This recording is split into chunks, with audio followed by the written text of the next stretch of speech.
Chers amis, ce que je vais dire dans cette vidéo, je pense que chaque Togolais de la diaspora a déjà entendu ce discours-là. Ou peut-être quelqu'un est en train de vivre cette situation-là actuellement.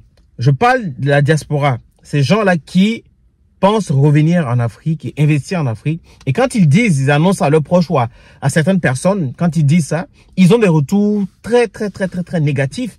Et ces retours-là font que ces personnes refusent finalement, sont découragées et finalement abandonnent le rêve de revenir chez eux, pouvoir investir en toute modestie.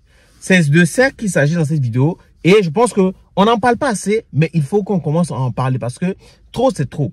Trop c'est trop. Générique. Bonjour chers amis, moi c'est votre frère Larry Yaman, j'espère que vous allez super bien. Bienvenue sur ma chaîne, je traite des sujets principalement alors d'actualité, de géopolitique et d'histoire. Et de temps en temps les sujets qui, je pense, très intéressants, que je trouve que je peux aborder et partager avec vous. Notamment comme ce sujet-là. Donc si ce sont des sujets qui te parlent, bienvenue sur ma chaîne, abonne-toi, active la cloche de notification et réagis en commentaire parce que cela permet d'entretenir et d'engager le débat en commentaire dans le respect de toutes les personnes qui se trouvent dans cette communauté. Alors, au début, je disais qu'il s'agissait principalement d'un sujet qui touche la diaspora. La diaspora, je vais m'adresser aux Togolais parce que j'ai rencontré cette difficulté. Je connais beaucoup de Togolais qui rencontrent actuellement cette difficulté et qui fait que c'est décourageant et c'est démotivant pour la diaspora. Beaucoup de gens reprochent souvent aux gens de la diaspora de quitter le pays et d'aller s'installer et de ne plus revenir développer le pays. Parce que quand ils quittent notamment, ils vont aller acquérir les compétences. Donc, c'est un phénomène qu'il y a beaucoup en Afrique pour la fuite des cerveaux. Il y a même ce phénomène qui est en train d'arriver dans les pays européens comme la France parce que beaucoup de Français songent à quitter le pays parce que ça ne va plus. Donc, du coup, c'est ce sentiment-là que beaucoup d'Africains ont quand ils quittent parce que ils veulent aller chercher à apprendre. Et pour beaucoup, ils veulent revenir. Ils veulent revenir pour construire et développer leur continent. C'est l'objectif qui est là. Maintenant, certains, ils arrivent et ne le font pas. Et pour cette poignée de personnes qui veulent rentrer et revenir au pays pour développer, créer de l'emploi, c'est aussi un autre combat. C'est pour ça que j'ai décidé de parler de ça dans cette vidéo parce que rien que la semaine dernière, pour la communauté togolais que je rencontre qui veulent revenir au Togo, qui veulent investir et qui veulent développer le pays parce qu'ils savent que le pays a un potentiel et qu'il y a beaucoup d'opportunités et que si nous-mêmes en tant que Togolais, nous ne créons pas cette opportunité, nous ne pouvons pas développer notre pays. C'est d'autres personnes qui vont le faire à notre place. Donc, il faudrait que nous, on lave et on balaie notre cou, on lave notre linge sale et qu'on puisse permettre à ce que nos frères puissent eux aussi avoir un emploi et pouvoir vivre dignement. Vous comprenez? Et le problème, c'est quoi? C'est que quand peut-être que c'est pareil comme ça pour les autres communautés, hein, mais je sais que chez les Togolais, quand tu veux investir, quand tu te lèves et que tu te dis, oui, c'est bon, avec la motivation. Il n'y a personne qui est plus motivé qu'un Togolais qui est à l'étranger, à la diaspora et qui a les rêves de venir investir au pays. Il est galvanisé à bloc. Il est motivé. Quand il rentre, il veut vraiment. C'est un rêve qu'il nourrit.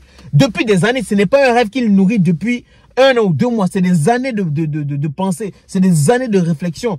Et il l'idéalise comme ça. Et c'est comme ça un entrepreneur. Quand tu veux aller dans le truc, il faut l'idéaliser. Il faut être positif pour pouvoir te donner la motivation et le courage d'aller affronter ce qu'il y a. Parce qu'on sait très bien que ce n'est pas évident. On peut théoriquement l'envisager, mais dans la pratique, ça peut être difficile. Mais ce n'est pas grave. On se dit que si il y a des Libanais qui sont dans notre pays depuis des décennies et qui arrivent à s'en sortir et qui arrivent à être millionnaires et qui arrivent à avoir des positions, à avoir des contacts clés dans la plus haute sphère, c'est que pour un Togolais, normalement, ça doit être simple et facile, ça doit couler comme l'eau sous la roche. Mais le problème n'arrive même pas encore à ce haut niveau. Le problème commence déjà avec toutes les personnes qui sont vos proches, vos amis et tout ça. Quand tu commences à vouloir investir, quand tu dis que tu veux rentrer chez toi pour investir, on commence à te décourager, on te dit non. Si tu veux investir au Bénin, au Ghana, au Burkina, au Sénégal, au Niger, mais n'investis pas au Togo. Tu vas perdre ton argent. Ils vont t'arracher ce que tu as tout ce que tu as pris pour investir. Et je ne refuse pas. Ce qu'ils disent, il y a certains qui ont rencontré cette difficulté-là. Il y a certains qui ont rencontré cette difficulté. Il y a beaucoup de gens qui se sont fait arracher leurs choses parce que la personne en face avait le pouvoir. Il savait ce qui comptait, etc., etc. Mais quand le Libanais est venu, est-ce que quand il est venu pour investir, est-ce qu'on lui a raconté tout ça? Quand l'Européen, l'Occidental est venu, est-ce qu'on lui a raconté tout ça? L'Occidental n'est pas au courant de tout ça. Il s'en fout pas mal de tout ce qu'on est en train de lui raconter. Donc, ce qui fait que, quand lui il arrive, il n'a pas ça dans la tête et il sait pourquoi il est venu. Il va venir avoir les informations sur le territoire. Et ce que je trouve dommage, c'est que souvent quand c'est des étrangers, on leur tend la main. Oui, venez, il y a ci, ça, venez. Ils vont bénéficier de beaucoup d'avantages. Par contre, quand c'est un Togolais, c'est compliqué.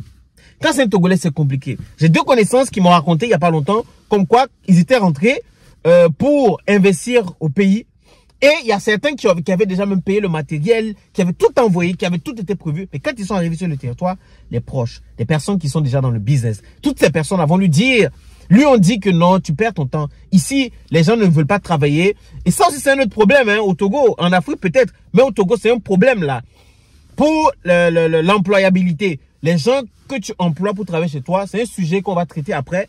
Mais le but ici dans cette vidéo, c'est vraiment de faire comprendre aux gens que si vous voulez rentrer, investir dans votre pays, surtout le Togo, chaque Togolais qui pense comme ça, allez, n'écoutez pas ce que les gens racontent. La plupart du temps, quand vous allez, ceux qui vont vous raconter, c'est des gens qui sont sur le territoire, c'est des gens qui ont déjà des business.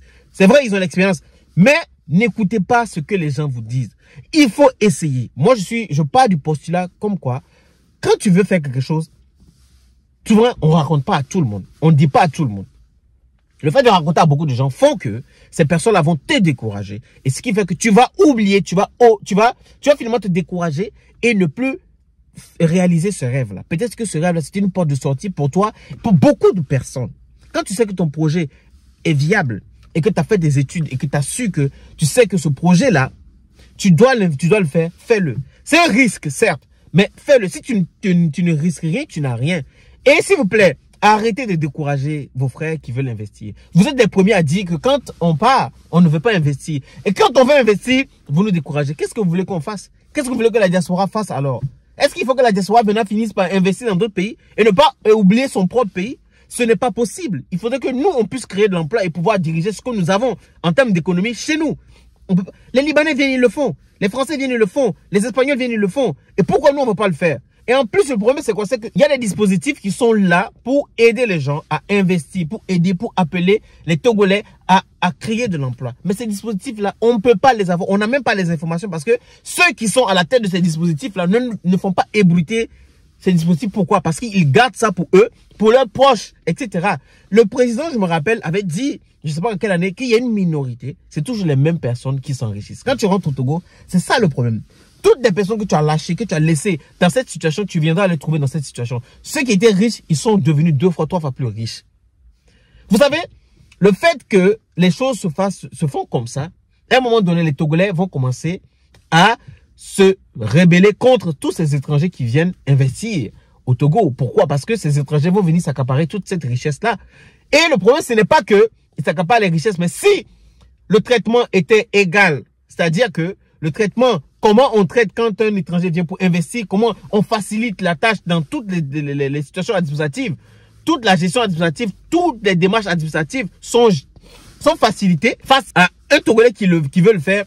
Il y a toujours des... Je comprends pas. Peut-être que ce que je dis, c'est faux. Hein? Peut-être que je me trompe dans tout ce que je dis, mais de tout ce qu'on a rapporté, les gens qui ont eu cette expérience-là, de la diaspora, disent tous la même chose. Et je pense peut-être que ça se passe comme ça dans d'autres pays. Hein. Je pense pas que l'AES aujourd'hui c'est pareil.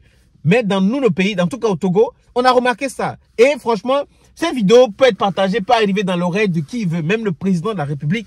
Mais c'est la réalité, c'est la vérité. Nous, en tant que diaspora, quand on veut investir, quand on décide de venir investir, il y a des découragements. Il y a beaucoup de gens qui vont te décourager, des proches même qui vont te décourager parce que pour eux aussi, ils estiment qu'ils vivent cette situation-là. C'est décourageant. Il y a certaines personnes qui vont te décourager parce qu'ils vont être dans le business. Ils ne veulent pas que tu viennes sur le territoire. En tout cas, le Togo n'est pas un grand pays. On n'est que 9 millions d'habitants. Donc, du coup, tout de suite, tu as un bon business, tu as fait une bonne stratégie. tu peux atteindre facilement les... Quand je vais prendre un exemple plus terre à terre. L'autosuffisance alimentaire, normalement, si le Togo pense bien et qu'il y a une bonne stratégie, l'autosuffisance alimentaire, on va l'atteindre. Et on peut même l'exporter pour d'autres pays comme le Nigeria, le Ghana, où il y a plus de gens, où on pourra exporter nos produits alimentaires. Mais, les choses font que, il y a certains qui sont privilégiés et d'autres pas. Même quand tu viens avec des bonnes volontés, on te décourage. Et moi, je voudrais dire à ce jeune-là, ou à cette jeune qui est dans la diaspora, peu importe là où vous vous trouvez, et que vous voulez investir au Togo, ne vous limitez pas à ce qu'on vous dit. Si vous vous limitez à ce qu'on vous dit, vous allez vous décourager. Laissez les autres le faire. Et vos enfants, vos petits-enfants vont être dirigés par d'autres personnes. On va revenir retrouver notre pays dirigé par d'autres gens qui n'ont pas écouté ça et qui ont fait fi de tout ce qu'on leur a dit et qui ont investi malgré le risque. Malgré le risque qu'ils se voient arracher leurs choses. Arrêtons. Quand vous faites des choses, il faut aussi connaître vos droits. Peu importe ce qu'on vous dit, même si tu connais tes droits, si on continue avec ce discours, on sera toujours derrière. Dites-moi ce que vous pensez. J'aimerais franchement vous lire, les Togolais, ceux qui ont eu l'expérience, qui ont eu, venez réagissez en commentaire et faites-nous savoir. À la prochaine.